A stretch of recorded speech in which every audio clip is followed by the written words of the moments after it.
వినుకొండలో జగన్ తీసుకున్న నిర్ణయం ఏపీలో పరిస్థితులపై ఢిల్లీలో ధర్నా చేస్తారట. రాష్ట్రపతి పాలన పెట్టాలి ఆంధ్రప్రదేశ్లో. 45 రోజుల్లో పూర్తిగా నాశనం చేశారు రాష్ట్రాన్ని. దాడులు, అత్యాచారాలు, అరాచకాలు పెరిగిపోయినాయి. 45 రోజులు టీడీపీ పాలనలో 36 రాజకీయ హత్యలు.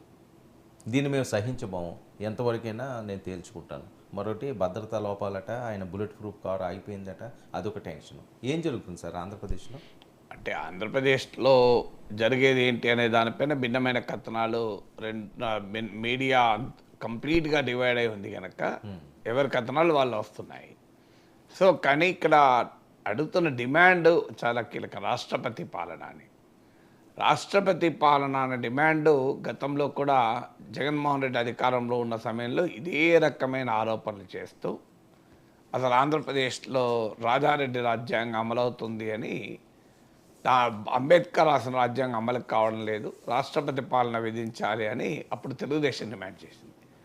ఇప్పుడు వైఎస్ఆర్ కాంగ్రెస్ రెడ్ బుక్ రాజ్యాంగం అమలవుతుంది, అందువల్ల రాష్ట్రపతి పాలన ఇవ్వాలని. కానీ రాజారెడ్డి రాజ్యాంగంలో, రెడ్ బుక్ రాజ్యాంగంలో రాష్ట్రపతి పాలన గురించి లేదనుకుంటా. కానీ భారత రాజ్యాంగంలో రాష్ట్రపతి పాలన ఎప్పుడు పెడతారన్నది చాలా స్పష్టంగా ఉంది. అన్ఫార్చునేట్లీ మన రాజకీయ నాయకులకు కాన్స్టిట్యూషన్ తెలియదా, లేదా తెలిసినా చాలా చిన్న చూప, కాన్స్టిట్యూషనల్ స్పిరిట్ ఏంటి అనేది చాలా ఆశ్చర్యం వేస్తుంది. ఇది కింది నుంచి పైదాకా ఉంది. ఇప్పుడు ఉదాహరణకు ఎవరైనా మనం వెళ్ళి ఒక ర్యాలీ చేస్తామని పోలీస్ పర్మిషన్కి అప్లై చేస్తే లా అండ్ ఆర్డర్ ప్రాబ్లం వస్తుంది, నేను అనుమతి ఇవ్వము అంటారు. చాలా సందర్భాల్లో ఉన్న హయ్యర్ లెవెల్ పోలీస్ ఆఫీసర్స్ మీడియాకు చెప్తారు లా అండ్ ఆర్డర్ ప్రాబ్లం ఉంటుందని చెప్పి అనుమతి ఇవ్వడం లేదు. కానీ వాళ్ళకు రాజ్యాంగం చదివితే, సుప్రీంకోర్టు తీర్పులు చదివితే చాలా క్లియర్గా లా అండ్ ఆర్డర్ కారణం చెప్పి ర్యాలీలు, ప్రదర్శనలు, మీటింగ్లు ఆపకూడదు. ఎందుకంటే ఓన్లీ పబ్లిక్ ఆర్డర్ డిస్టర్బ్ అవుతుంది అంటేనే చేయాలి. ఇది అనేక సుప్రీంకోర్టు తీర్పులు ఉన్నాయి. Ramesh Thapar versus state of Madras, Himmat Lal saw versus commissioner of Ahmedabad, మీకు డాక్టర్ రామ్ మనోహర్ లోహియా, ఇలా ఒక్కటి కాదు, ఒక 10 డజన్ కేసులు ఉన్నాయి. సో ఇన్ని కేసులు, ఇన్ని తీర్పులు సుప్రీంకోర్టు ఉన్నాయి. ఈవెన్ 144 సెక్షన్ కూడా ల్యాండ్ ఆర్డర్ కారణం చెప్పి ఆపకూడదు. ఎమర్జెంట్, చాలా అత్యవసర పరిస్థితుల్లోనే 144 సెక్షన్ విధించాలి. అదే కాకుండా పబ్లిక్ ఆర్డర్, చిదురుముదు సంఘటనలు, శాంతిభద్ర చిదురుముడు సంఘటనలు పబ్లిక్ ఆర్డర్ డిస్టర్బెన్స్ కాదు. There is difference between law and order and public order. కానీ మీరు అడగండి average police officer, law and ఆర్డర్ను, పబ్లిక్ ఆర్డర్ను పర్యాయ పదాలుగా వాడుతుంటారు, ఇంటర్చేంజబుల్ వర్డ్స్గా వాడుతుంటారు. అలాంటి ఒక ఉదాహరణే రాష్ట్రపతి పాలన. అసలు రాష్ట్రపతి పాలన అంటే ఏం చెప్తోంది?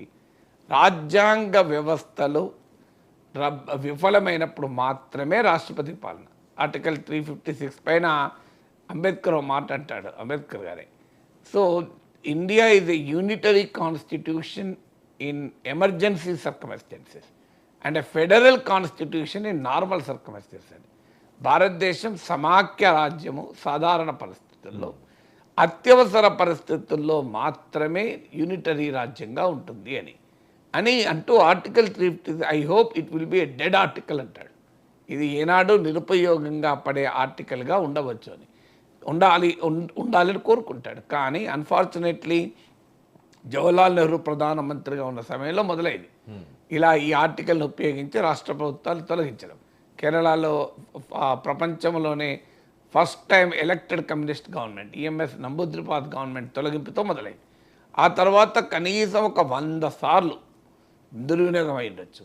ఆ తర్వాత ఎస్ఆర్ బొమ్మాయి కేసులో సుప్రీంకోర్టు చారిత్రాత్మకమైన తీర్పు చెప్పింది. ఈ తీర్పు ఏమన్నది సుప్రీంకోర్టు? అప్పటిదాకా రాష్ట్రపతి పాలన అంటే ఏంటి? కేంద్ర క్యాబినెట్ సిఫారసు చేస్తే రాష్ట్రపతి యాక్షన్ తీసుకుంటాడు. భారత సుప్రీంకోర్టు అనేక సందర్భాల్లో ఇచ్చిన తీర్పు ఏంటంటే, union governments advice to the president of India is beyond the purview of courts అన్న, జ్యుడిషియల్ రివ్యూకు అవకాశం లేదు. అంటే రాష్ట్రపతికి కేంద్ర క్యాబినెట్ ఇచ్చిన సలహా న్యాయ సమీక్షకు అతీతమైంది. సో అందువల్ల సుప్రీంకోర్టు ఇన్నిసార్లు దుర్వినియోగం అవుతున్నా చూస్తూ ఊరుకున్నది. కానీ ఎస్ఆర్ బొమ్మాయి కేసులో హిస్టారికల్ తీర్పు చెప్పింది సుప్రీంకోర్టు. ఏమని తీర్పు చెప్పిందంటే, we agree union cabinet's advice to the president of India is not a subject of judicial review, న్యాయ సమీక్షకు అతీతం. కానీ the material on which the union cabinet based its recommendation to the President of India, based its advice to the President of India, is a subject of judicial review అన్నది. అంటే ఏ ప్రాతిపదిక పైన అయితే కేంద్ర క్యాబినెట్ రాష్ట్రపతికి ఒక రాష్ట్రంలో రాష్ట్రపతి పాలన విధించమని సూచిస్తుందో ఆ ప్రాతిపదిక రాజ్యాంగబద్ధతను మేము సమీక్షిస్తామన్నారు. అంటే మీకు సామాన్యుడి భాషలో అర్థం కావాలంటే వెనకడికో భర్త అన్నాడట భార్యామణితో, నీకు స్ఫూర్తి స్వేచ్ఛ ఇస్తాను టిఫిన్ చేసడానికి వాళ్ళ మార్నింగు, నీ ఇష్టం వచ్చిన టిఫిన్ చేసినా నేను తింటా కానీ అన్నాడ, చెప్పండి అన్నదట. దాంట్లో మాత్రం పచ్చిమిర్చి, అల్లం, ఉల్లిపాయ, అలాగే ఉప్మా రవ్వ ఇవన్నీ కలిపి నీ ఇష్టం వచ్చిన టిఫిన్ చేయమన్నాడ. అవన్నీ కలిపి ఉప్మా అవుతుంది, ఇంకా వేరే టిఫిన్ కాదు.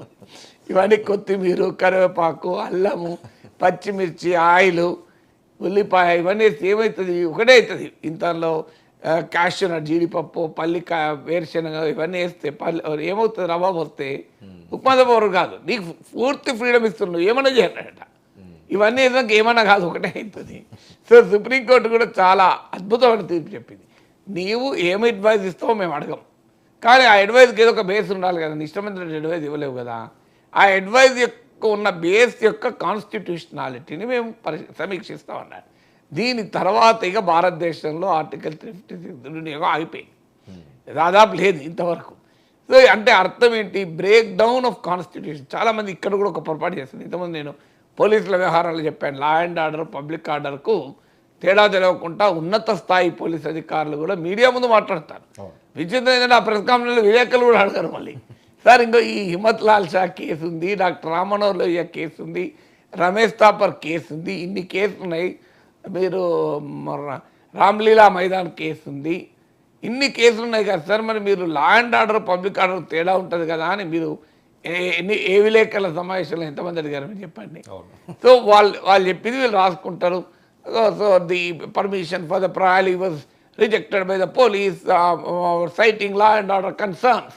శాంతి భద్రతల సమస్యలను కారణంగా పోలీసులు ర్యాలీకి అనుమతి నిరాకరించారు, కావాలంటే కోర్టుకు వెళ్ళి తెచ్చుకోండి అన్నారు రాస్తారు.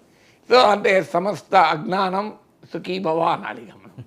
సో కానీ అలాగే ఈ రాజకీయ నాయకులు కూడా లా and order constitutional break down ఒకటే అనుకుంటారు.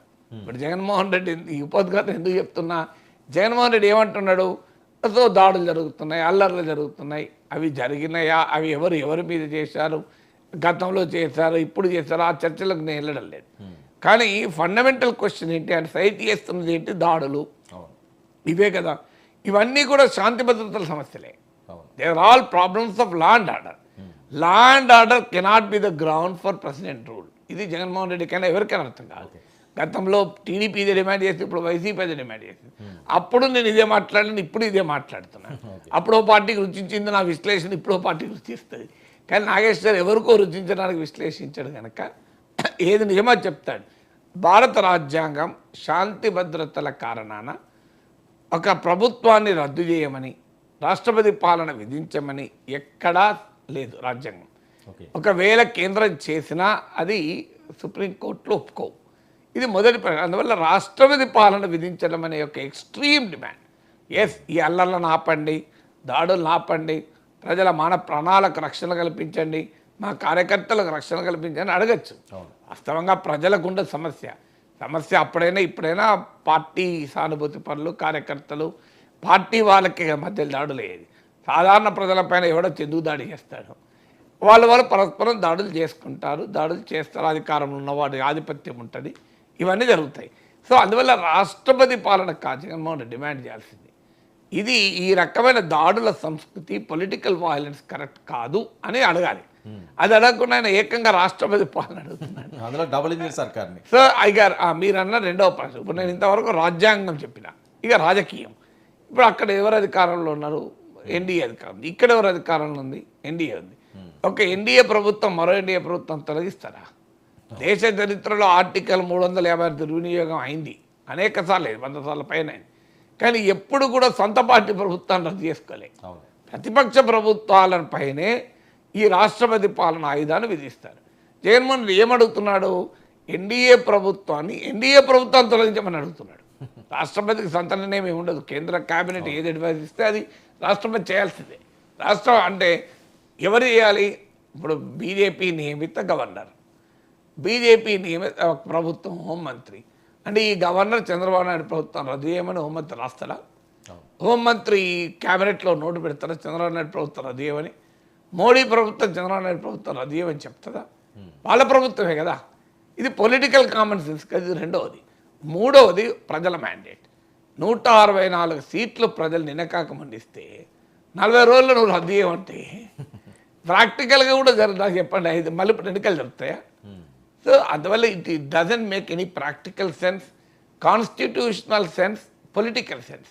అందువల్ల ఒక నాయకులు డిమాండ్లు పెట్టే ముందు దాని రేషనాలిటీ ఎంత, రీజనబిలిటీ ఎంత, సో ఎలాంటి డిమాండ్ పెట్టాలి అడగాలి. ఎస్, జగన్మోహన్ రెడ్డి తన పార్టీ పైన తన వారిపైన రాజకీయ హింస జరుగుతుందని భావిస్తే దేర్ ఆర్ మెనీ మెథడ్స్. గవర్నర్కి రిప్రజెంటేషన్ ఇవ్వచ్చు, ప్రెసిడెంట్కి రిప్రజెంటేషన్ ఇవ్వచ్చు, దీన్ని ఆపమని అడగచ్చు, లేదు కోర్టులకు వెళ్ళచ్చు. ప్రజల రైట్ టు లైఫ్తో లింక్ అయి ఉంది కనుక, పొలిటికల్ అండ్ సివిల్ రైట్స్తో లింక్ అయి ఉంది కనుక ఇక ఆల్వేస్ గో టు కోర్ట్, మా జీవించే హక్కుకు ప్రమాదం ఉంది అని.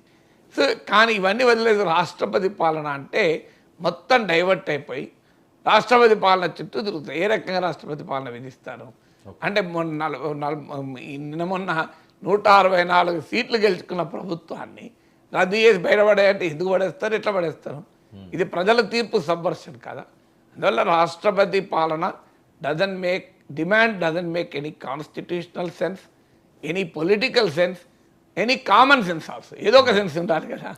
సో అందువల్ల ఎందుకు మరి ఇలాంటి డిమాండ్లు పెడతారో నాకేది అర్థమే కాదు. సో డిమాండ్లు పెట్టే ముందు రేషనాలిటీ ఏంటి, రీజనబిలిటీ ఏంటి, అందులో ప్రజలు కూడా హర్షించరు.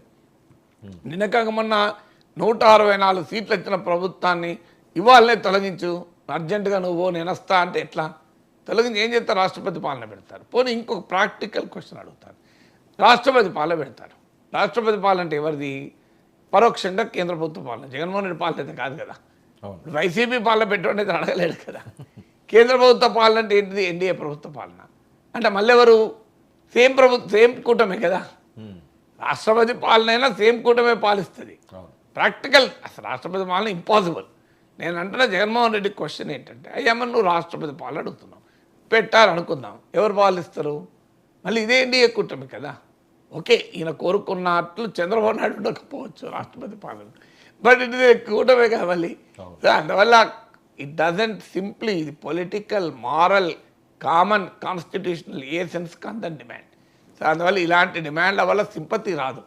ఇలాంటి డిమాండ్ల వల్ల ఇక నష్టపోతారు తప్ప సింపతి రాదు. నువ్వు నిజంగానే కావాలనుకుంటే ఎస్, ఢిల్లీలో ధర్నా చేసుకోవచ్చు, తప్పలేదు. కోర్టులకు పోవచ్చు, తప్పలేదు. కాన్స్టిట్యూషనల్ ఆఫీసెస్కి వెళ్ళి రిప్రజెంటేషన్ ఇవ్వచ్చు, తప్పలేదు. నువ్వు ప్రజల్లో ఎక్స్పోజ్ చేయొచ్చు, తప్పలేదు. కానీ బట్ డిమాండింగ్ రాష్ట్రపతి పాలన అయితే అబ్సల్యూట్లీ ఇది రాజ్యాంగ విరుద్ధము. ఇది ఆచరణకు సాధ్యం కాదు, రాజకీయంగా కూడా అర్థం లేని డిమాండ్. అసెంబ్లీ సమావేశాలని ఎగ్గొట్టడానికే ఈ